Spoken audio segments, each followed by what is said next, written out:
Vamos presentándolo y dándole de nuevo la bienvenida, agradecerle nuevamente que tenga su disposición y su tiempo para ayudarle a los colegas de Nicaragua con sus clases.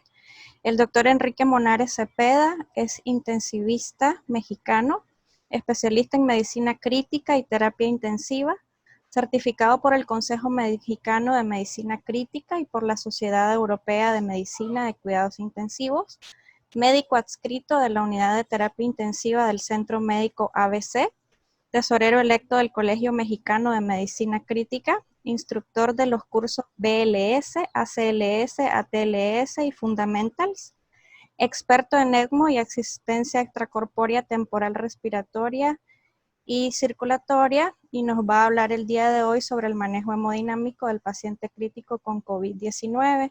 Les voy a pedir a todos, ¿verdad?, por respeto al doctor, que mantengamos nuestros micrófonos en silencio y que usemos la opción del chat para las preguntas que las haremos al final al doctor una vez terminada su presentación. Si gusta, doctor, empezamos cuando usted. Muchas gracias. Pues gracias a todos por estar aquí. Vamos a hablar un poco del manejo hemodinámico de COVID-19. La verdad, estas situaciones clínicas, tanto en lo respiratorio como en lo hemodinámico, nos están cambiando muchas cosas de manejo que antes parecía rutina o que sabíamos hasta cierto punto qué hacer. Les dejo aquí mis contactos. Si tienen alguna duda, por favor, con mucho gusto acérquense y en lo que podamos ayudar. Miren, hay una regla que es muy sencilla de hemodinamia. Han tratado de hacerla complicada a través de muchas gráficas y muchos modelos de retorno venoso o acoplamiento ventrículo arterial. Al final, todas estas reglas dicen un principio muy sencillo. Quien verdaderamente dicta la hemodinamia es el flujo, es decir, el gasto cardíaco. El gasto cardíaco se va a enfrentar a una circulación que es la presión arterial. El circular a través de esta provoca una resistencia, y el flujo por la resistencia es lo que nos va a dar una presión. Y al mismo tiempo va a haber otro sistema de bajas presiones que es como un reservorio, pero todo está conectado. Entonces, la regla es muy sencilla. Si el flujo, si el gasto cardíaco aumenta, la presión arterial aumenta. Y al mismo tiempo la presión venosa central disminuye. Para aquellos que no contamos con una forma de medir el gasto cardíaco, si nosotros tenemos una monitorización de la presión arterial, ni siquiera tiene que ser invasiva, solo tenemos que estar haciendo un buen registro, y una presión venosa central, ni siquiera en el monitor, tal vez solo en el PVCímetro.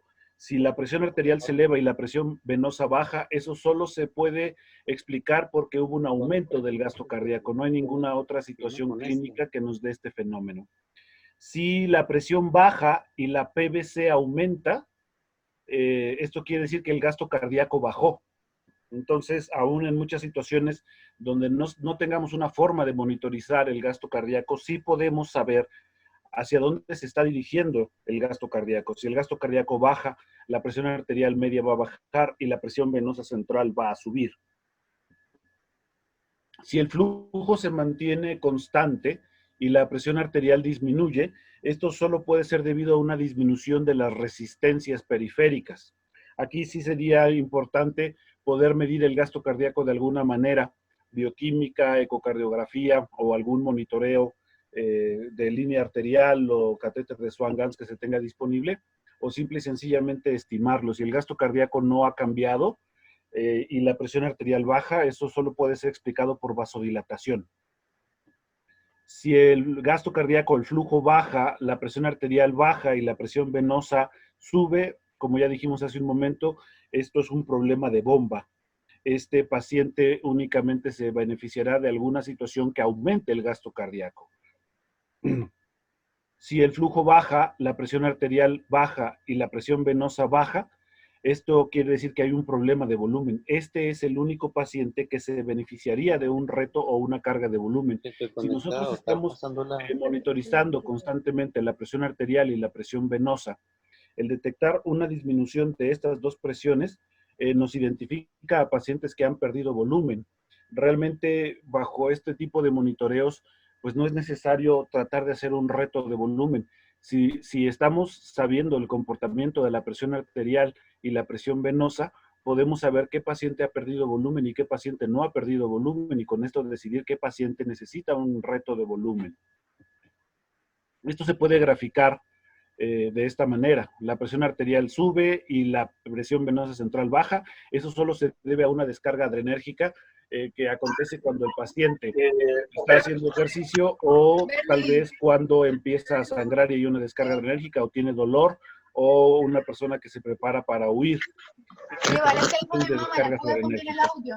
Si la presión arterial baja y la presión venosa web. también baja, esto significa que hay hipovolemia. Esta es la única situación donde un paciente se beneficiaría de volumen. Si la presión arterial baja y la presión venosa central se eleva, eso es falla cardíaca. Realmente, si nos aferramos a este principio, vamos a poder hacer un diagnóstico correcto de la alteración hemodinámica que tiene el paciente y hacer una estrategia que en verdad lo beneficie. Uno de los principales monitoreos que hacemos en la actualidad es la saturación venosa de oxígeno. En estos pacientes COVID-19, la gran mayoría de los pacientes tienen saturaciones venosas elevadas, es decir, están en un componente de un consumo alterado de oxígeno. No podemos estar tomando gasometrías de control o por protocolos o por horarios, sobre todo si estamos hablando de una pandemia donde tenemos que optimizar el recurso. Se toma una gasometría venosa porque algo en la hemodinamia del paciente no es adecuado, el paciente tendrá algún dato de hipoperfusión, pero no de una manera rutinaria. Sabiendo que estamos preocupados porque tal vez el paciente está hipotenso y no encontramos la causa de la hipotensión, hay oliguria, etcétera, etcétera. Si la saturación venosa está baja, lo primero que tenemos que voltear a ver es la saturación arterial de oxígeno. Si esta es menor de 93%, el paciente necesita oxígeno si es un fenotipo L, presión positiva si es un fenotipo H, es decir, si tiene una saturación baja con menos de 93 de saturación arterial, lo primero que tenemos que hacer es revertir el grado de hipoxia que tenga este paciente. Si satura arriba de 93, es poco probable que sea la oxigenación la causa de que la saturación venosa esté baja. Tenemos que ver el siguiente componente de la saturación, que es la hemoglobina. Si la hemoglobina es menor de 8, entonces se debe considerar transfundir al paciente, no porque tenga 8 en sí. Estábamos preocupados por el paciente, por eso tomamos una gasometría. La gasometría tenía una saturación venosa baja. Esta saturación no se debía a la hipoxia y la hemoglobina está por debajo de 8. Bajo todas estas condiciones, sí parece adecuado transfundir un paciente, pero no es solamente porque el paciente tenga de manera aislada 8 de hemoglobina. Si la hemoglobina está arriba de 8, es poco probable que esta sea la causa de que la saturación venosa esté baja. Tenemos que ver el gasto cardíaco. El gasto cardíaco se puede estimar a través de la diferencia venoarterial de CO2. Tomamos una gasometría venosa del catéter central y lo comparamos con una gasometría arterial periférica. Si la presión venosa de CO2 del catéter central menos la presión arterial de CO2 es mayor de 6, el gasto cardíaco del paciente no es suficiente para cumplir con los requerimientos hemodinámicos del paciente. Tenemos que optimizar algunos de los componentes de gasto cardíaco, como lo vamos a ver más adelante.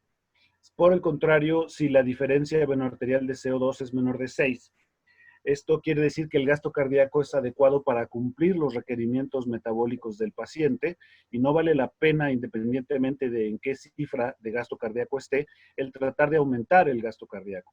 Por lo que nos queda el último componente de la saturación venosa, que son los requerimientos del consumo de oxígeno. No es el consumo de oxígeno, son los requerimientos del consumo de oxígeno. Voy a tratar de explicarme, espero que se entienda, y si no, al final lo volvemos a comentar. Nosotros en estos momentos estamos utilizando un 5% de nuestro consumo de oxígeno para respirar. Un paciente COVID-19, un paciente en insuficiencia respiratoria, puede necesitar utilizar el 25% del consumo de oxígeno para respirar. Esta inmensa demanda metabólica de oxígeno es lo que hace que la saturación venosa baje. Es lo mismo que pasa cuando el paciente está asincrónico con el ventilador. El aumento de trabajo respiratorio, el dolor de estar en asincronía en el ventilador, hace que los requerimientos de VO2 aumenten. Y por último, la fiebre aumenta los requerimientos de consumo de oxígeno. Aquí es lo que yo quiero dejar muy en énfasis. No queremos disminuir el volumen de VO2. Al contrario, el VO2 siempre lo queremos lo más alto posible. Lo que queremos es disminuir los requerimientos de VO2. Y en los pacientes COVID esto es principalmente trabajo respiratorio y fiebre. Pero también puede ser dolor, asincronía con el paciente ventilador, incluso puede ser ansiedad. Muchos de estos pacientes cuando tienen saturaciones venosas bajas, los exploramos y están asincrónicos con el ventilador o no están intubados y tienen un trabajo respiratorio muy aumentado. Cuando los intubamos y este 25% del VO2 que estaba utilizando el paciente para respirar con mucho esfuerzo, ahora ese esfuerzo lo hace el ventilador, las saturaciones suben a 80, 85. Todos estamos aprendiendo aquí, pero al parecer la saturación venosa promedio de este tipo de pacientes es de un 80%. Es decir, yo empezaría a preocuparme por la hemodinamia de un paciente que tuviera 75%. Esta es la forma en la que yo personalmente analizo los componentes de una saturación venosa de oxígeno para saber exactamente qué es lo mejor para el paciente. Si el paciente tiene algún dato clínico de hipoperfusión, una piel fría o con una escala marmórea de piel moteada más allá del tercio del muslo, o tiene hipotermia o un llenado capilar retardado, si esto le aumentamos que el paciente tenga un índice de choque, es decir, que la frecuencia cardíaca sea mayor que la presión sistólica, estos son los elementos para analizar a este paciente acorde a este flujograma que inicia. Tenemos un paciente con datos de hipoperfusión, un índice de choque elevado, tenemos que ver cómo está el índice diastólico de choque. Esto es algo que recién publicó Glenn Hernández, es algo con lo que ha estado trabajando desde hace un par de años, pero la primera publicación acaba de salir en Annals of Intensive Care. Si la frecuencia cardíaca es el doble que la presión diastólica, el paciente tiene algún dato de vasoplegia. Si estamos hablando de que el paciente tiene datos clínicos de hipoperfusión e hipotensión, definida como un índice de choque mayor de 1, y la presión diastólica también está muy baja en comparación con la frecuencia cardíaca es el doble de la presión diastólica, esto es una indicación de que deberíamos considerar iniciar norepinefrina de manera temprana. El índice diastólico de choque por sí solo no es una indicación de iniciar norepinefrina, pero los datos de hipoperfusión y un índice de choque sistólico elevado sí son datos aunados a un índice diastólico de choque de que debemos considerar iniciar norepinefrina. Después miramos la PVC. Si la PVC es mayor de 10 milímetros de mercurio, tenemos que ver la variabilidad de la presión de pulso si contamos con una línea arterial. Si no contamos con una línea arterial, vemos la variabilidad pletismográfica del pulsoxímetro. Muy pocas veces contamos con un método invasivo de medir la presión arterial, pero me parece que casi todos, por no decir todos, tenemos la variabilidad pletismográfica. Es decir, cómo varía la onda de pulso del pulsoxímetro en base a la respiración. Si esta variabilidad es mayor del 10%, hay mucha variabilidad. Con una PVC mayor de 10, hay que considerar que el paciente tiene disfunción de ventrículo derecho. Si por el contrario el paciente tiene nula variabilidad tanto de la línea arterial como de la línea pletismográfica, el paciente tiene falla cardíaca izquierda. En el otro extremo del algoritmo empezamos por una PVC menor de 10. Vamos a medir el gasto cardíaco de una forma que tenemos todos, la diferencia venoarterial de CO2. Si el gasto cardíaco, la diferencia venoarterial de CO2, el CO2 medido de una gasometría venosa menos el CO2 arterial es mayor de 6, quiere decir que el gasto cardíaco es insuficiente para los requerimientos metabólicos del paciente. Datos de hipoperfusión, una PVC menor de 10 y bajo gasto cardíaco, eso hay que considerar que es hipovolemia. Nuevamente vean cómo con estos algoritmos podemos identificar exactamente qué es lo que necesita el paciente. Este es el único paciente en el que yo consideraría un reto de volumen. Tiene datos de inestabilidad, una PVC menor de 10, la diferencia venoarterial es mayor de 6. Bueno, hay que considerar que está hipovolémico, tiene algún grado de hipovolemia, pasémosle volumen. Si la PVC es menor de 10, pero la diferencia venoarterial es menor de 6, es decir, no hay datos de bajo gasto cardíaco, lo que tenemos es que el paciente está vasodilatado y es una buena idea el aumentar norepinefrina. Entonces, podemos ver cómo esto nos lleva a diagnósticos diferentes y medidas terapéuticas diferentes. Esto no es como el protocolo de la campaña Sobreviviendo a la Sepsis, que tenga lo que tenga el paciente, primero empezamos a pasar volumen. Aquí identificamos qué paciente tiene volumen y solo a ese le ponemos volumen. En el otro algoritmo ponemos agua, agua, y después de poner mucha agua, queremos ver si necesita vasopresores. Aquí desde un inicio, con el índice diastólico de choque, desde nuestra valoración inicial, podemos saber qué paciente necesita norepinefrina de manera temprana. Y al final de nuestra valoración sabemos qué paciente su principal problema es la vasodilatación. Datos de hipoperfusión, PVC menor de 10, diferencia venoarterial mayor de 6, eso es vasodilatación, este paciente necesita más vasopresor. Y así respectivamente con lo que dijimos, PVC mayor de 10, con una variabilidad muy aumentada de la onda pletismográfica, eso es falla de ventrículo derecho. Si la variabilidad pletismográfica está ausente, eso es falla izquierda. Miren, esta es una editorial que el doctor Jean-Louis Van Sant publicó recientemente y en ella dice cómo trata él el choque séptico y lo que dice es que él evalúa la variabilidad respiratoria la mayor parte del tiempo de manera subjetiva. Él habla de la línea arterial. Lo que nosotros podemos decir es que lo que se ve en la línea arterial, nosotros podemos verla en la línea pletismográfica. Vean en la imagen superior cómo todos los complejos de la pletismografía llegan al mismo punto, están todos parejitos en la línea. Eso es una variabilidad ausente. Ante una PVC mayor de 10 y esta variabilidad, se hace el diagnóstico de falla de ventrículo izquierdo. Vean el dibujo de al lado o la imagen de abajo. La variabilidad pletismográfica sube y baja. Si lo comparan en la línea basal, en la parte de arriba, algunas veces la supera y otras se va muy por debajo de la mitad. Esa es una variabilidad pletismográfica muy aumentada. Esta variabilidad pletismográfica debemos de tener cuidado porque nos han hecho creer que la variabilidad de presión de pulso o estas variabilidades son igual a hipovolemia y eso no es cierto. La variabilidad pletismográfica tiene que compararse con la PVC.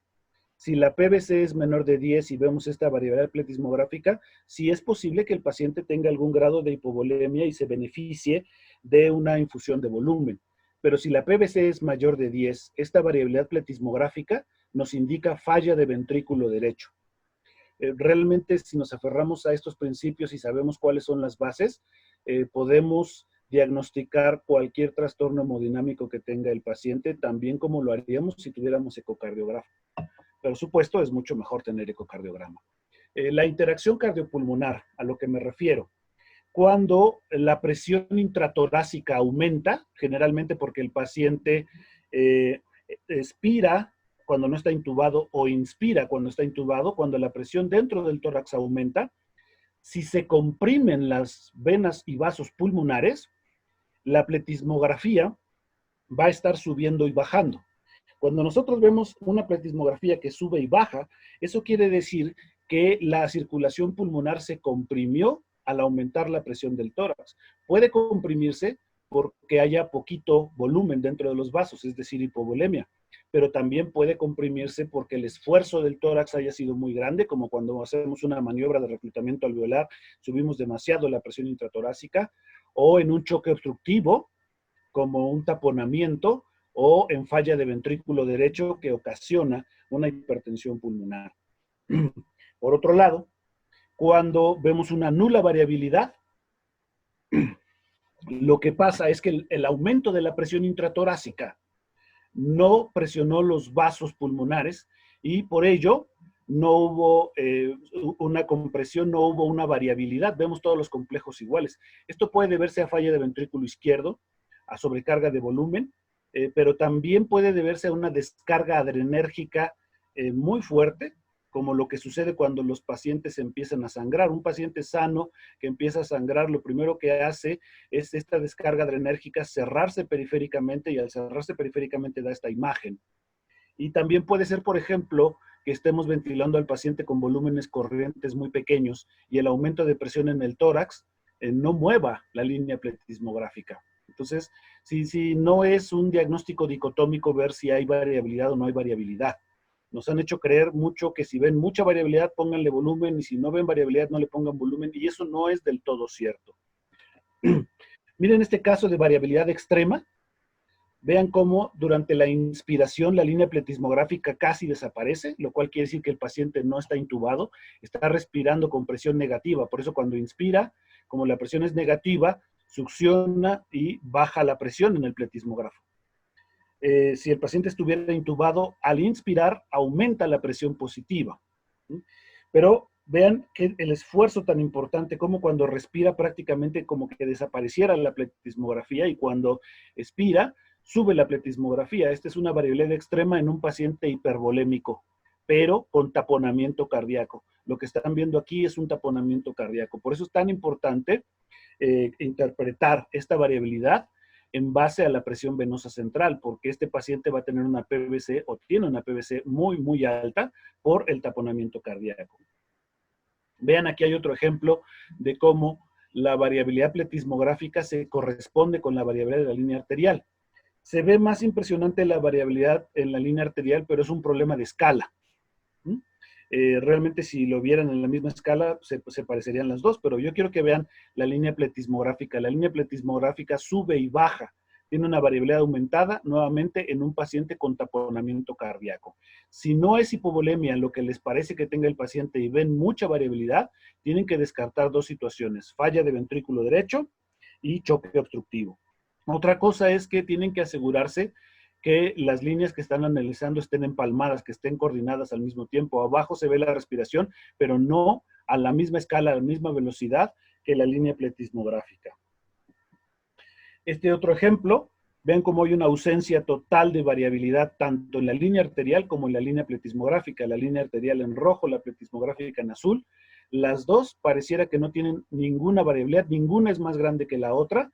Esto en un paciente con falla cardíaca. Si tenemos un PVCímetro, también podemos ver la variabilidad respiratoria de la presión venosa central. Lo normal es que la presión venosa central varíe mucho con la respiración. Cuando no vemos variaciones con la respiración en la presión venosa central, o la PVC está mal tomada o estamos ante un paciente con un incremento de la presión venosa excesiva, una falla incluso de ventrículo derecho. Y algunos autores han encontrado que esta variabilidad de la presión venosa central puede utilizarse exactamente como la variabilidad de la presión de pulso de la línea arterial para ver si el paciente es respondedor a volumen, con una muy buena sensibilidad y especificidad.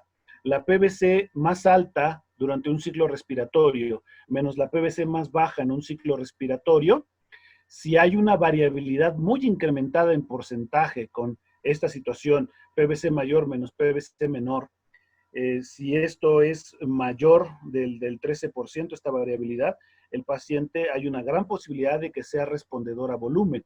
Es decir, ustedes vean un PVCímetro y vean cómo el paciente respira.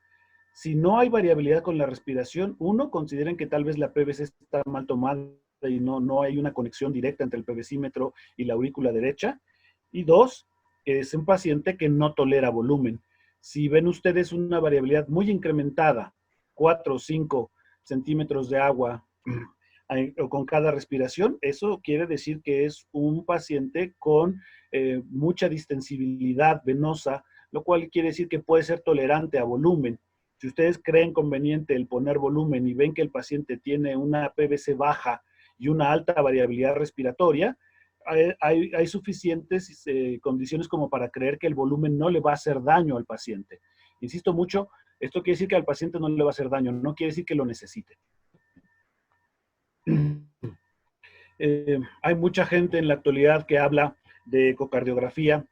En una pandemia tal vez no tengamos el recurso, tal vez no querramos contaminar el aparato, tal vez el ecocardiografista no deba de entrar, etcétera, etcétera. Y hay mucha gente que hace excelentes clases de hemodinamia, de ecocardiografía. Por eso yo me voy a referir un poco a las situaciones donde no tenemos ese recurso a la mano. Una de las mejores formas de saber que el ventrículo derecho no tiene ningún problema en su desempeño es que el TAPSE, la excursión de la pared del ventrículo derecho, sea de más de 20 milímetros, como se puede ver en la figura de arriba. Y cuando hay un problema en el ventrículo derecho, una de las primeras cosas que se alteran es que el TAPSE, esta excursión, está por debajo de 20. Cuando nosotros no tenemos este recurso, si la PVC es menor de 8, la posibilidad de que el TAPSE sea mayor de 20 es muy alta. Es decir, si vemos una PVC baja, bien tomada, lo más probable es que el ventrículo derecho esté trabajando adecuadamente. Si hay una PVC arriba de 8, lo más probable es que el ventrículo esté trabajando a marchas forzadas. Esta es suficiente información para constatar cómo está el ventrículo derecho. Si tienen ultrasonido, incluso con un transductor lineal, pueden verse los vasos del cuello. Lo que la vena yugular nos diga es lo mismo que nos va a decir la vena cava inferior, con la salvedad de que muchas veces el paciente es obeso, es un dato de riesgo en COVID, está aislado por alguna situación o no tiene buena ventana. A veces es difícil ver la vena cava inferior, pero siempre es muy sencillo ver la vena yugular y nos da la misma información. Si ustedes ven una vena yugular más pequeña que la carótida y que colapsa con la respiración, esto quiere decir que ese paciente no está sometido a altas presiones, el ventrículo derecho está trabajando bien. Si la vena yugular es más grande que la carótida y no colapsa con la respiración, esto quiere decir que el sistema venoso está sometido a altas presiones. Puede ser sometido a altas presiones por hipervolemia. Mucho cuidado porque también puede ser sometido a altas presiones por choque obstructivo. Esto es algo típico que vamos a encontrar en los pacientes COVID. Los 50 reportes de autopsias que se han hecho hasta el momento refieren que el pulmón tiene una vasodilatación en toda su circulación. De hecho, algunos reportes dicen que la microcirculación del vaso está aumentada 20:1. Es decir, hay una gran vasodilatación. Esa vasodilatación se refleja hacia el lecho hepatoesplácnico y por eso la gran mayoría de los pacientes, cuando los vemos, tienen una vena cava grande que casi no colapsa. Esto es tal vez un poco paradójico. Por un lado, puede ser que el paciente esté hipovolémico en la periferia, pero a nivel pulmonar y a nivel hepatoesplácnico están congestivos. Otra marca de que el paciente está sobrecargado de volumen son las venas suprahepáticas. Las venas suprahepáticas casi no se ven a simple vista, pero cuando las vemos grandes y dilatadas, al momento de que las dos confluyen en la vena cava inferior, la dilatación de las venas suprahepáticas parecen como las orejas de un conejo y la cabeza del conejo es la vena cava inferior. Cuando ustedes ven esto, quiere decir que el sistema porta está congestivo, está sometido a altas presiones, más presiones de las que generalmente maneja. Esta es una clasificación de congestión venosa que se llama VEXUS. Cuando se ve simplemente las venas suprahepáticas en el ultrasonido, podemos considerar que el paciente está sobrecargado de volumen. Otra situación muy frecuente de los pacientes que tienen infecciones severas por COVID es que esta misma vasodilatación del sistema pulmonar se transmite hacia el ventrículo derecho y casi todos, por no decir todos, los ventrículos derechos de estos pacientes están dilatados, lo cual quiere decir que casi todos los pacientes tienen algún grado de disfunción de ventrículo derecho. Dado que esto es una alta prevalencia, el ver presiones arteriales sistólicas menores de 100 y presión arterial diastólica menor de 51 en un paciente COVID es suficiente para pensar que tiene falla de ventrículo derecho. Si podemos hacer un ecocardiograma y darle el tercer elemento diagnóstico, que es que el ventrículo derecho se ve más grande que el ventrículo izquierdo, estas tres características, sistólica menos de 100, diastólica menos de 50 y ventrículo derecho más grande o del mismo tamaño que el ventrículo izquierdo, diagnostican falla de ventrículo derecho, una situación que en sepsis nos da una mortalidad del 42%. Glenn Hernández, en el estudio Andrómeda, nos enseñó que la exploración física de los pacientes es tan útil o más que la medición del lactato. Casi nadie tenemos lactato en nuestras unidades, pero afortunadamente todos tenemos ojos y manos y podemos checar la temperatura del paciente, el llenado capilar del paciente y la escala de piel morada del paciente, la escala de motilidad. Si tiene estos tres signos de hipoperfusión, el paciente tiene una severa hipoperfusión que tal vez se refiera a un lactato elevado. Si agregamos alguno de estos datos de hipoperfusión con un paciente que tiene una frecuencia cardíaca menor de 60 y una sistólica menor de 100, esto es suficiente para diagnosticar una severa inestabilidad hemodinámica. Recuerden, el paciente más grave que van a ver durante su guardia es el paciente más taquicárdico.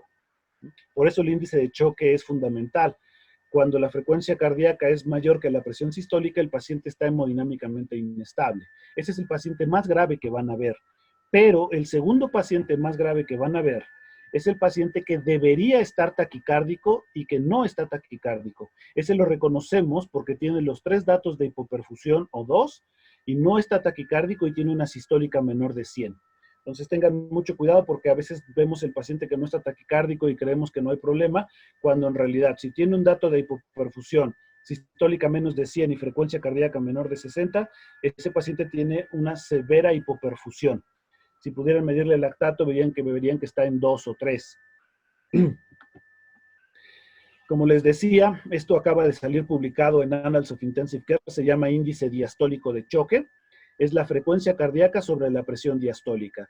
Si la frecuencia cardíaca es el doble de la presión diastólica, el paciente tiene algún dato de vasoplegia. Y si esto se une a datos de hipoperfusión, como los que mencionamos antes, estos pacientes se benefician de iniciar norepinefrina de manera temprana.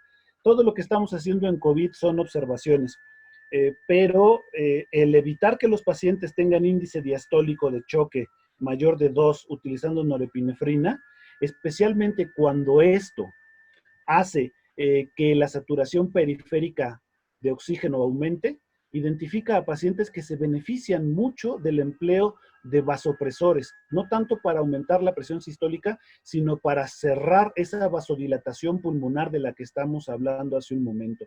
Esto es algo que hemos estado observando, que algunas otras gentes empiezan a reportar.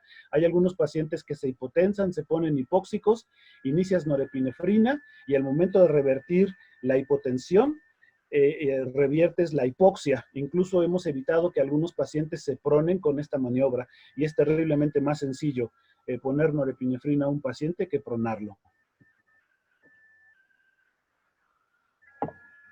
La pletismografía, el pulsoxímetro, también nos da una información muy valiosa de cómo están las resistencias periféricas del paciente. La onda dícrota se puede apreciar en el tercio medio del pulsoxímetro. Vean la imagen referida como número 3. Es una pulsoximetría que en el tercio medio, exactamente a la mitad, aparece una onda dícrota. Y al momento de descender la onda de pulso, cuando llega a 0, inmediatamente inicia una nueva pulsoximetría. Si la onda dícrota está en el tercio superior, o está ausente con un complejo pequeñito, ese paciente tiene una severa vasoconstricción. Si las resistencias están normales, veremos una onda dícrota en el tercio inferior y al momento de llegar a 0 el pulso, inmediatamente aparece el nuevo pulso. Si la onda dícrota se mira en el tercio inferior como en el complejo 4, el paciente tiene algún grado de vasodilatación. Y si la onda dícrota no aparece y hay un complejo grande y un espacio entre el pulso y la otra pulsación, como ven en la onda 5, eso es una vasodilatación más severa. Por último, si hay una deflexión negativa en el complejo, eso es una vasodilatación muy, muy severa. No les digo que con esto sustituimos al ecocardiograma o a un Swan-Ganz, pero esto lo podemos ver inmediatamente. Solo ver la imagen 4 nos debe hacer pensar en un paciente severamente vasodilatado. Si está hipotenso, esa hipotensión no va a revertir con volumen porque el volumen no revierte la hipotensión. Si por el contrario vemos una onda de complejo tipo 2, si el paciente está hipotenso, ustedes saben que si le ponen volumen va a subir la presión, porque si el vaso está rígido y le ponemos más volumen, por física tiene que subir la presión. Otra situación es que en los pacientes normovolémicos, el punto dícrota crea una onda refleja. Del inicio de la pulsación al punto dícrota es la onda de eyección. Del punto dícrota en adelante es una onda refleja. Cuando hay una hipovolemia severa, el complejo se hace un poco más pequeño y esta onda refleja se separa de la onda de eyección. Este es un dato patognomónico de hipovolemia que podemos ver en el pulsoxímetro. Los norteamericanos encontraron en la Segunda Guerra del Pérsico, donde todos sus soldados tenían un electrocardiograma y pulsoxímetro. Cuando los soldados eran heridos, la descarga adrenérgica hacía que el paciente dejara de tener variabilidad respiratoria, como pueden ver en el complejo inicial. Cuando seguían sangrando y perdían este mecanismo de defensa, esta descarga adrenérgica, empezaban a tener variabilidad pletismográfica, como lo ven en la parte de en medio. Y cuando la hemorragia ya era muy grande, la hipovolemia era muy severa, se veía una marcada variabilidad pletismográfica y aparecía esta onda refleja. Entonces, cuando ustedes vean mucha variabilidad y que la onda refleja está separada del complejo, piensen que es un paciente severamente hipovolémico. Este estudio también acaba de salir de un grupo en Argentina. La variabilidad pletismográfica, como la que hemos venido hablando, la que pueden ver en la imagen, esta línea blanca que cambia mucho con la respiración, cuando está arriba de 16%, nos identifica a pacientes que están subreanimados. Es decir, menos de 16% son pacientes que, terminada la reanimación en terapia intensiva, tienen una probabilidad de supervivencia mayor que los que, terminada la reanimación, ven una variabilidad mayor de 16. Mucho ojo, una variabilidad mayor de 16 no significa que el paciente necesita volumen. Voy a insistir mucho con esto. Una variabilidad mayor de 16 puede ser un paciente hipovolémico, pero también puede ser un paciente con falla de ventrículo derecho o choque obstructivo. El primer paciente, el hipovolémico, si le ponemos volumen, es probable que le ayudemos, pero falla de ventrículo derecho, es posible que se perjudique más. Entonces, ver una variabilidad pletismográfica arriba de 16 debe hacernos preguntar qué nos hace falta para reanimar el paciente y no debe de ser un acto reflejo de poner más volumen. Vean este caso, podemos ver la variabilidad muy aumentada en la pletismografía, que corresponde mucho a la variabilidad de la línea arterial, pero la onda pletismográfica tiene una forma tipo 4, es decir, este es un paciente vasodilatado. A lo mejor el volumen en este paciente aumenta el gasto cardíaco, pero no va a subir la presión arterial porque los vasos tienen vasodilatación, solo norepinefrina, solo un vasoconstrictor aumentaría la presión arterial en estos pacientes. Otra cosa que podemos hacer es medir el tiempo de flujo. Lo ideal es medir el tiempo de flujo sistólico a través de la ecocardiografía, como se ve en la parte de en medio, pero si no tenemos ecocardiografía, la eyección sistólica se corresponde de la onda S a la onda T. Esta es la situación de eyección. Esto es directamente proporcional a el volumen del paciente, el volumen intravascular, e inversamente proporcional a las resistencias. Se tiene que ajustar a la frecuencia cardíaca. Se ajusta de la siguiente manera. Esto es la fórmula de corrección del QT, solo que de una manera simplificada para no tener que dividir nada por una raíz cuadrada. La frecuencia cardíaca menos 60 por 1.29 más el tiempo de flujo medido, el tiempo que hay en segundos de la S a la T, es el tiempo de flujo corregido a la frecuencia cardíaca. Si este tiempo de flujo corregido es menos de 300, o el paciente está severamente vasoconstriñido o está hipovolémico.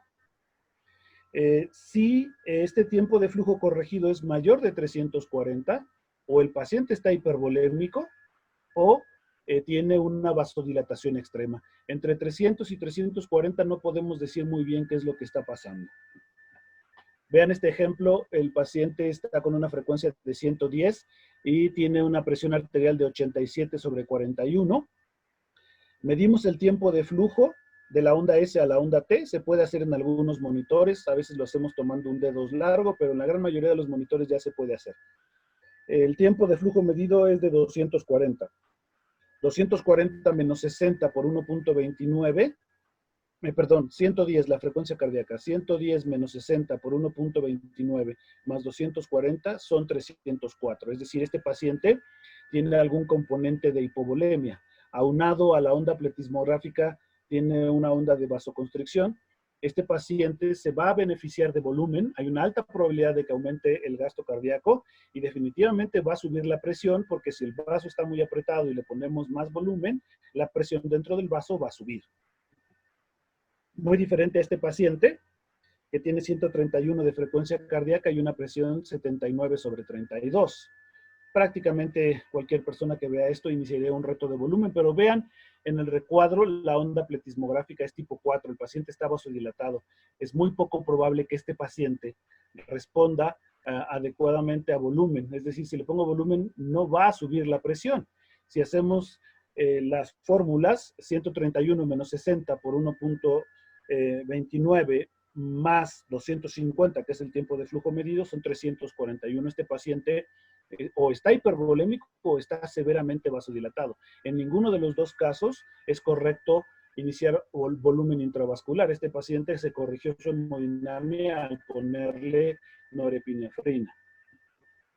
Tal vez la utilidad más grande que tenga el tiempo de flujo, el electrocardiograma, medirlo de la S a la T, sea para poder hacer un reto de fluidos. Este reto de fluidos consiste en que ponemos la cabecera del paciente a 45 grados, medimos el tiempo de flujo basal, hacemos un levantamiento de piernas, bajamos la cabecera a 0 grados, subimos los pies a 45 y volvemos a medir el tiempo de flujo. Si el tiempo de flujo corregido aumentó más de 15 milisegundos, hay una alta probabilidad de que este paciente sea respondedor a volumen. Si el tiempo de flujo se mantuvo o es negativo, hay una posibilidad muy alta de que este paciente no sea respondedor a volumen. El problema con las situaciones de respondedor a volumen es que necesitamos una forma de medir el gasto cardíaco a tiempo real y pocas veces tenemos eso en nuestras unidades, pero todos tenemos electrocardiograma y podemos medir la respuesta al reto de levantamiento de pies a través del flujo, tiempo de flujo corregido a frecuencia cardíaca. Si tenemos lactato, podemos hacer este análisis del índice A-lactato que Gattignoni desarrolló el año pasado. El índice A-lactato es el déficit de base más lactato. Cuando es mayor de 0, quiere decir que el riñón puede compensar los trastornos derivados de la hiperlactatemia. Todas las hiperlactatemias provocan acidosis láctica. El punto es que hay riñones que pueden evitar la repercusión de esa acidosis y hay riñones que ya no pueden evitarlo, pero todos provocan un cierto grado de acidosis láctica. Entonces, si el déficit de base más lactato es positivo, es decir, tal vez -2 de déficit de lactato y de déficit de base, perdón, y 3 de lactato, pues entonces da positivo. Esto quiere decir que el riñón puede compensar los trastornos ácido-base derivados del lactato, lo cual quiere decir que si hay una inestabilidad hemodinámica se debe a un problema de disponibilidad DO2. La saturación venosa en la gran mayoría de estos casos se encuentra baja, la creatinina se encuentra baja, la función renal es adecuada, es posible que el paciente todavía tenga algún balance neutro y el pH está en rangos normales. Cuando el déficit de base más lactato es negativo, pongamos tal vez -8 de déficit de base y 4 de lactato. Cuando esto es negativo, quiere decir que el riñón ya no es capaz de compensar los trastornos ácido-bases derivados de la hiperlactatemia, y esto se debe a un problema de la mitocondria, a un problema de consumo. Tal vez la saturación venosa va a estar alta, la función renal va a estar disminuida, tal vez la creatinina no esté tan alta, pero ese riñón ya no puede compensar los trastornos ácido-base, y muchas veces en estos pacientes el balance de líquidos ya está muy positivo y el pH empieza a volverse acidótico. En fines prácticos, cuando el déficit de base más lactato es mayor de 0, hay un problema de transporte. La diferencia venoarterial de CO2 está mayor de 6, lo cual quiere decir que el paciente requerirá más gasto cardíaco y la hemoglobina se encontrará menor de 8. Si ese es el caso, ese paciente se beneficia de una transfusión para aumentar los niveles de saturación venosa. Si el déficit de base más lactato es negativo, la función renal está disminuida, entonces tengan mucho cuidado porque ese paciente no va a eliminar el volumen intravascular que le aporten. El balance ya es positivo, es muy poco probable que este paciente necesite más volumen. La diferencia venoarterial de CO2, a veces, la gran mayoría de las veces está menor de 6, este paciente no necesita más gasto cardíaco y muchas veces tampoco necesita más hemoglobina. y no necesitamos alguna estrategia que suba la saturación venosa porque estos generalmente se encuentran más de 45. Como les decía, los pacientes COVID tienen un problema con los líquidos, son muy propensos a la hipovolemia periférica, por decirlo de alguna manera. Entonces, si los dejamos muy negativos, pueden hacer falla renal. Y también por la congestión pulmonar y hepatoesplácnica, la vasodilatación pulmonar tan marcada que tienen, son pacientes que no toleran volumen. Si les damos mucho volumen, se sobrecongestionan y fácilmente hacen falla de ventrículo derecho. Por lo mismo, tenemos que utilizar el protocolo FACT, desarrollado por Ars Network, que es dirigir la hemodinamia en base a la PVC. Mantener la PVC lo más bajo posible en base de diuréticos, quitando soluciones de base. Mantener la presión venosa central más baja posible, que no provoque hipotensión. Y si la PVC está alta en paciente hipotenso, poner norepinefrina mientras seguimos utilizando diurético para lograr la presión venosa central más baja posible. Estos pacientes generalmente no toleran tanto diurético fácilmente hacen resistencia a la furosemida. Una cosa que hemos encontrado nosotros es que la combinación de varios diuréticos, esto se puede comentar con algunos colegas nefrólogos para encontrar una buena estrategia, pero nosotros hemos visto que dosis moderadas de furosemida con una dosis de hidroclorotiazida, espironolactona y acetazolamida hace que el paciente sea sensible a diuréticos, y con esta combinación de los 4 diuréticos sea muy fácil llevarlo a balances negativos. En resumen, lo que tenemos que recordar es esto: si la presión arterial baja y la PVC baja, eso es hipovolemia. Si la presión arterial baja y la PVC sube, eso es falla cardíaca. Si hay un aumento de la presión sin muchos cambios de la presión venosa central, eso es descarga adrenérgica. Mucho cuidado, porque estos pacientes que tienen ausencia de variabilidad pletismográfica por descargas adrenérgicas pueden estar relativamente hipovolémicos. Y si tienen un paciente que tiene una imagen pletismográfica de vasoconstricción y no tiene variabilidad, esos pacientes son los que, cuando los inducen para la intubación con propofol, midazolam, fentanil, rompen esta descarga adrenérgica, y de tener un paciente incluso hipertenso, pueden tener un paciente excesivamente hipotenso. Entonces, siempre que vean una línea pletismográfica sin variabilidad, una onda tipo 2, tipo 1, es decir, un paciente con descarga adrenérgica con vasoconstricción, recuerden que ese paciente, en cuanto lo relajen, en cuanto le quiten el dolor, en cuanto lo duerman, se va a hipotensar severamente. Son pacientes que tal vez sí vale la pena tener listo un vasopresor cuando los vayan a inducir para intubarlos. Si la saturación venosa está baja, hay que ver la saturación arterial. Si es menos de 93, si es fenotipo tipo L, aumentar el oxígeno. Si es tipo H, aumentar la presión positiva. Si la saturación está más de 93, hay que ver la hemoglobina. Menos de 8, transfundir. Si está más de 8, hay que ver el gasto cardíaco. Si la diferencia venoarterial de CO2 está por debajo de 6, hay que optimizar la hemodinamia por el algoritmo que vamos a ver a continuación. Menos de 6, hay que disminuir los requerimientos de VO2. Y en el paciente con COVID casi siempre la respuesta es disminuir los requerimientos de VO2, lo cual quiere decir que tenemos que quitar fiebre o tenemos que disminuir el trabajo respiratorio. Parece que la clave del manejo del paciente COVID es el trabajo respiratorio. Si tenemos que optimizar la hemodinamia, porque el paciente tiene datos clínicos de hipoperfusión, una frecuencia cardíaca más presión sistólica, es decir, un índice de choque mayor de 1, lo primero que tenemos que hacer es medir el índice diastólico de choque. Frecuencia cardíaca sobre presión diastólica mayor de 2, iniciar norepinefrina. Si la PVC está arriba de 10, vemos la variabilidad pletismográfica. Si la variabilidad pletismográfica es muy alta, como considerar disfunción de ventrículo derecho, pacientes que no se benefician de volumen. Si la variabilidad es menor de 10 o está ausente, considerar falla de ventrículo izquierdo. Si la PVC es menos de 10, vemos la diferencia venoarterial de CO2. La diferencia está alta, hay que considerar hipovolemia. Este es el único paciente que se beneficia de un reto de volumen. Y si la diferencia venoarterial de CO2 está menos de 6, lo cual quiere decir que el gasto cardíaco es adecuado, considerar vasodilatación. Un paciente que se beneficiaría de un reto de vasopresores. En COVID especialmente se beneficiaría si es hipotensión más hipoxia. Recordando un poquito entonces, mucha variabilidad pletismográfica con PVC alta, sospechar choque obstructivo o falla de ventrículo derecho. Si hay mucha variabilidad con PVC baja, sospechar hipovolemia. PVC alta, con variabilidad nula, falla de ventrículo izquierdo.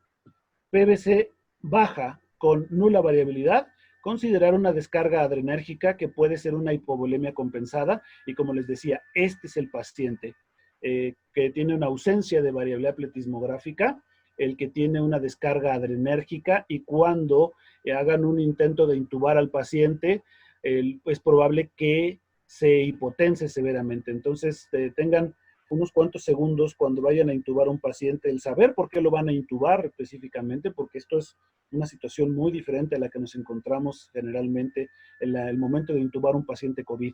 Si no hay variabilidad pletismográfica, consideren que en cuanto lo ceden y relajen, el paciente puede hipotensarse severamente. Recuerde, usted solo necesita 2 recursos: su conocimiento. Es muy triste estar enfrente de un paciente y no saber qué hacer. Pero es más triste saber qué hacer y no estar enfrente del paciente. Por eso sus 2 recursos indispensables son su conocimiento y su tiempo. Esta diapositiva la hice hace algunos años, por lo cual serían 3 recursos: su conocimiento, su tiempo y su equipo de protección personal. Recuerden, el éxito es aprender a ir de fracaso en fracaso sin desesperarse, y pues me parece que esto ya se los dije en la clase pasada. Este es un momento de estar unidos. No podemos creer que somos los que vamos a salvar más pacientes COVID o que somos los únicos que sabemos cómo salvar un paciente COVID. Tenemos que estar unidos. Ojalá haya muchas preguntas. Bueno, doctor Monares, muchísimas gracias por su excelente presentación. Como siempre, fíjese que sí tenemos bastantes preguntas. De hecho, entre nuestra audiencia tenemos doctores que nos sintonizan desde Venezuela e inclusive desde Perú. Les damos la más cordial bienvenida. Qué bien. Qué bueno. Nos quedó de la vez pasada, doctor, una pregunta muy interesante de la plática pasada, que a lo mejor no tiene nada que ver con lo que usted habló ahorita, pero nos la volvieron a enviar hoy, entonces se la voy a consultar y luego empezamos ya con la charla de hoy propiamente. Que si usted en su experiencia ha visto pacientes que se hayan convertido, preguntan, de un fenotipo a otro, específicamente preguntan del fenotipo L al H.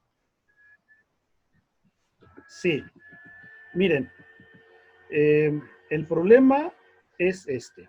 Voy a poner la diapositiva.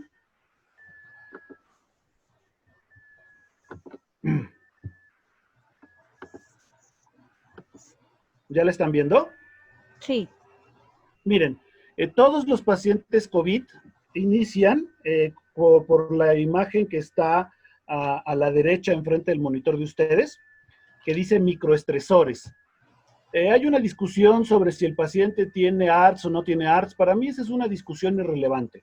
Lo que sí es cierto es que el paciente COVID inicia con un pulmón de tamaño normal y por eso tiene distensibilidades normales. Pero anatómicamente tiene zonas de daño alveolar difuso. Eso es una marca patológica, anatomopatológica de ARDS. Independientemente de si es ARDS o no es ARDS, lo que están viendo en el círculo rojo y amarillo es una zona de daño alveolar difuso. Cada que el paciente respira, daña esa zona y daña todo lo demás. Se llama microestresores. A lo mejor el paciente está respirando tranquilamente, pero esta zona, cada que respira, se recibe 4 o 5 veces más presión que el resto del pulmón, y eso hace que el paciente, si está con un impulso respiratorio muy marcado, haga PCIL, daño autoinducido. Entonces, los pacientes COVID que tienen un esfuerzo respiratorio muy incrementado, hacen daño autoinducido, se lastiman a ellos mismos por respirar y al final terminarán haciendo el ARDS clásico de pulmón de bebé, porque todo el pulmón que estaba ahí se va a dañar de manera secundaria por esfuerzo respiratorio, por daño autoinducido. Y si intubamos de manera temprana a estos pacientes y creemos que porque tiene un pulmón grande podemos ventilarlo con volúmenes corrientes más altos, lo que va a pasar es que vamos a hacer bili, daño asociado a la ventilación mecánica. Entonces, los dos pulmones, tanto el ARDS clásico como el COVID, se deben beneficiar, es obligatorio, volúmenes corrientes bajos y presiones meseta por debajo de 30. Todos los pacientes COVID empiezan con fenotipo L. El fenotipo H es casi un fenotipo iatrogénico. Si el paciente respira muy fuerte, el paciente a sí mismo se va a provocar psili, daño autoinducido, y si nosotros lo intubamos y lo ventilamos fuera de protección alveolar, a todos los vamos a convertir en patrón H. Entonces, todos los pacientes que se complican por iatrogenia o por infección, etcétera, se van a transformar de L a H, todos. Eso es lo que estamos viendo. Si lo intubamos tardíamente, un L se va a transformar en H. Si no lo ventilamos en protección pulmonar, un L se va a convertir en H. Espero que con esto haber respondido la pregunta. Sí, doctor, muchísimas gracias. Luego, pues, una pregunta que ya un poco lo mencionaba usted en su ponencia, pero nada más pienso yo como para reforzar cuando nos hablaba del índice diastólico de choque. En su experiencia en estos pacientes con COVID-19, mucha gente dice que son no respondedores a volumen. Entonces, ¿se les debe iniciar aminas desde el inicio? Miren, el paciente que tiene datos de hipoperfusión y un índice diastólico de choque no es respondedor a volumen. No es respondedor a volumen porque tiene vasoplegia y el volumen no cura la vasoplegia. Entonces, si alguien tiene datos de hipoperfusión, piel fría y marmórea, llenado capilar retardado, índice de choque mayor de 1, y aparte tiene un índice diastólico de choque mayor de 2, a esos son los pacientes que hay que iniciarles norepinefrina de manera temprana. Incluso yo lo que estoy viendo es una observación personal, pero muchos amigos que están viendo pacientes lo están refiriendo también, y a lo mejor ustedes pueden decirme más adelante en su experiencia. Los pacientes hipotensos, hipóxicos, cuando le pones norepinefrina, se les quita la hipotensión y se les quita la hipoxia. Incluso estos pacientes tienen descargas adrenérgicas, de pronto están hipertensos, luego están hipotensos, etcétera, etcétera, y hay que estar manejando, pues la norepinefrina es un sube y baja muy constante. Ok, doctor, muchísimas gracias. Tenemos otra pregunta del doctor Mauricio Centeno. Dice así. Centeno, ¿cómo estás?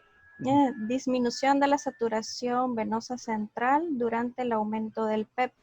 Es sugerente de falla de ventrículo derecho y sugerente de fenotipo L. ¿Qué opina al respecto? Si baja la saturación venosa cuando tú estás titulando el PIP, es porque le estás poniendo demasiado PIP. ¿Sí? O sea, si la saturación venosa empieza a bajar porque tú estás subiendo la presión positiva, obviamente esto es porque lo estás midiendo al mismo tiempo, pues lo primero que tienes que considerar es que le estás causando cor pulmonal con una presión positiva muy elevada. Lo único hasta el momento sugestivo de fenotipos son dos cosas. Una tomografía que te enseñe pulmones grandes y una distensibilidad arriba de 40, ese es el fenotipo L. El fenotipo H es una tomografía que te enseña un pulmón pequeño y una distensibilidad por debajo de 40.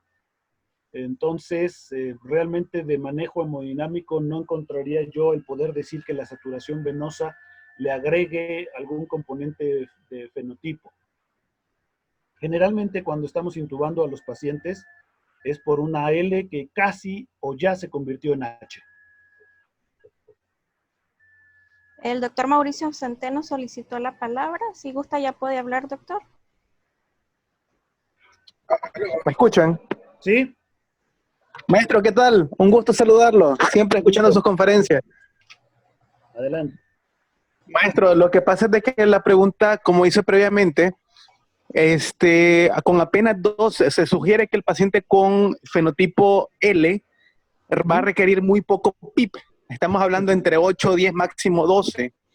De tal manera que hay reportes en el último artículo que se salió de que si el COVID-19 era ARDS o no era ARDS, hicieron el comentario de esta relación que con poco PIP, estamos hablando 12, que tampoco es muy poco, ¿verdad? Pero tampoco es un 15. El paciente puede mostrar un descenso en la saturación venosa central y te puede indicar, si no tenés un eco a la mano, de que el paciente ya estás provocando falla de ventrículo derecho con apenas 12 de PIB.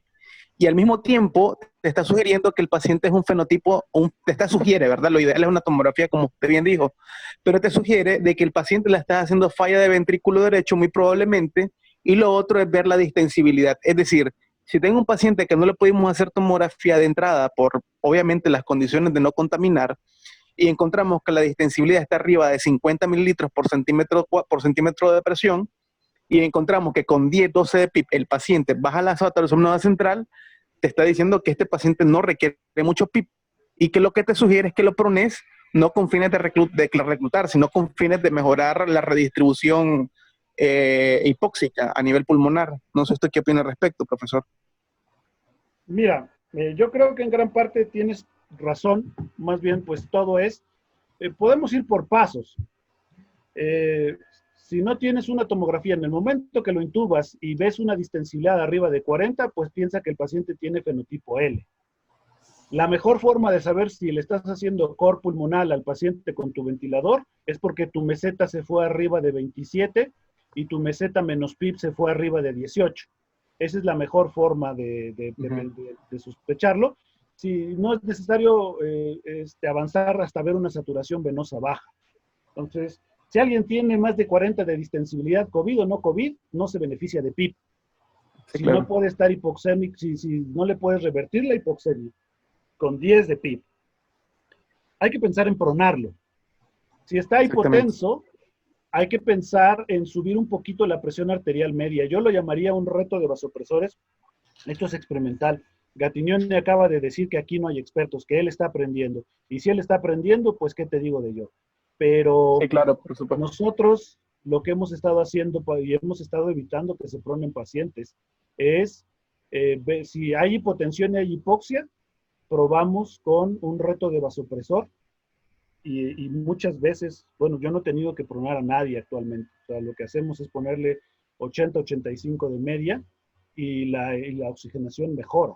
Vamos, tú lo acabas de decir, no estamos pronando al paciente para reclutar alvéolos que no están colapsados, estamos pronando al paciente para redistribuir el flujo. Bueno, la norepinefrina también puede hacer eso, y pregúntale a los camilleros, es más fácil poner norepinefrina que pronar al paciente.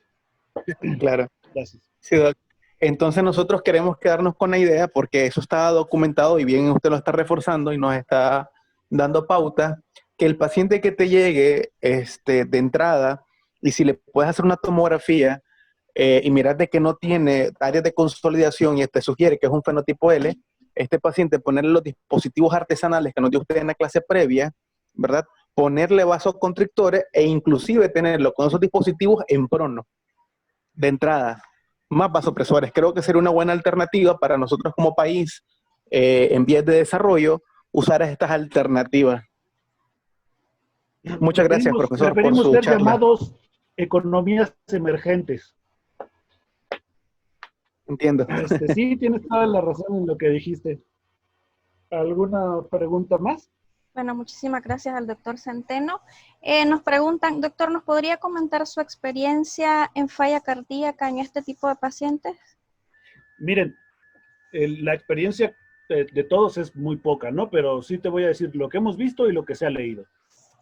El primer problema cardiovascular al que nos enfrentamos en COVID-19 es el paciente que en sus primeras horas de ingreso llega en choque cardiogénico por una miocarditis viral.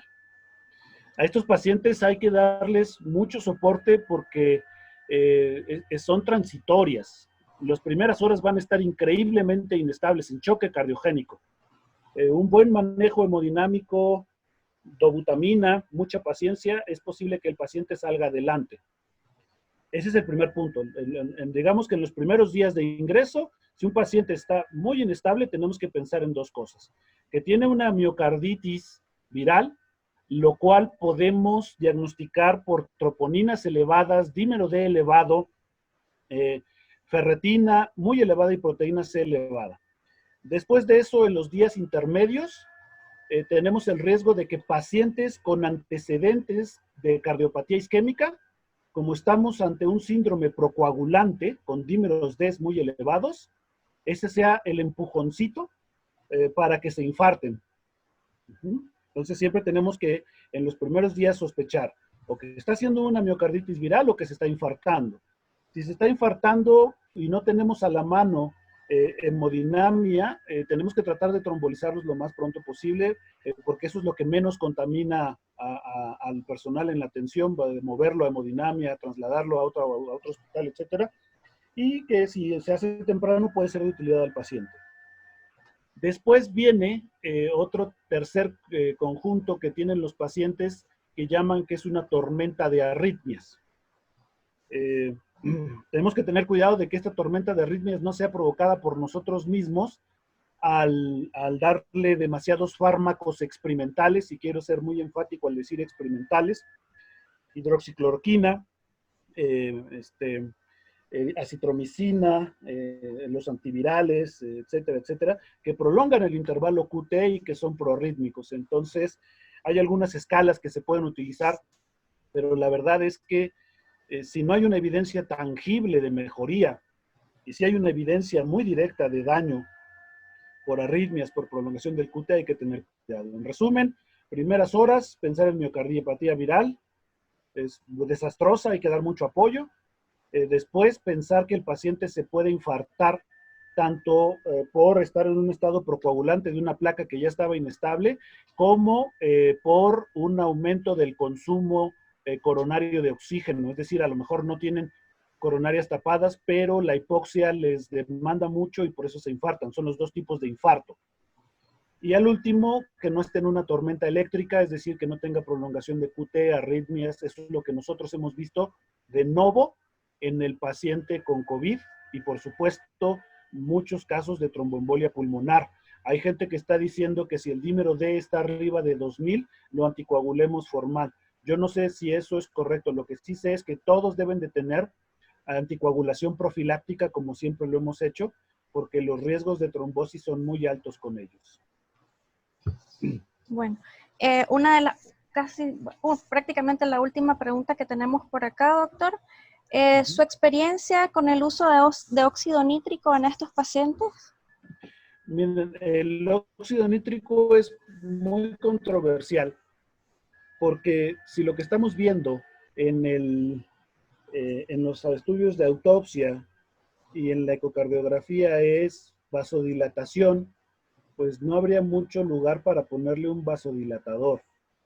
Y en el fenotipo L los vasos están crecidos y no hay tanta hipertensión pulmonar. Luego entonces parece que el fenotipo L no tiene cabida el ponerle óxido nítrico. Y en el fenotipo H, pues si hay hipertensión pulmonar, valdría la pena el hacer óxido nítrico. Si le vamos a poner óxido nítrico, tiene que haber un experto en circulación pulmonar evaluando el caso y un muy buen ecocardiografista diciéndonos cómo está la presión de arteria pulmonar. Eso es lo que yo les diría. Hemos tenido varios pacientes, me parece que ya llevamos 4 con óxido nítrico, y mi apreciación muy subjetiva es que ninguno ha mejorado de una manera importante.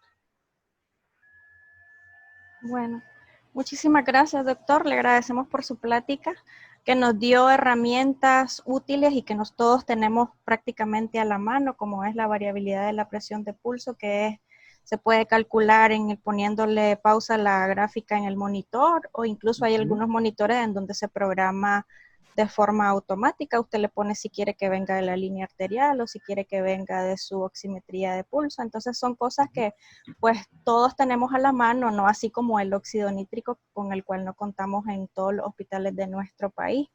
Le agradecemos nuevamente por su tiempo, por su excelente presentación, por contestar todas nuestras dudas y preguntas.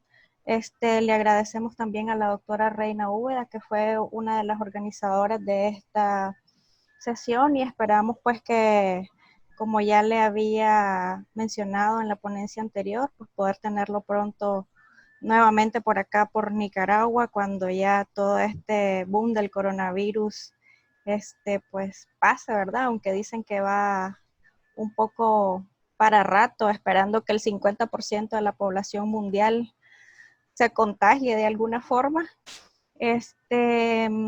Y a las personas que se conectaron con nosotros, pues agradecerles su tiempo Así como se les hizo llegar la invitación a esta sesión, vamos a intentar hacerles llegar las ponencias que las hemos grabado. Vamos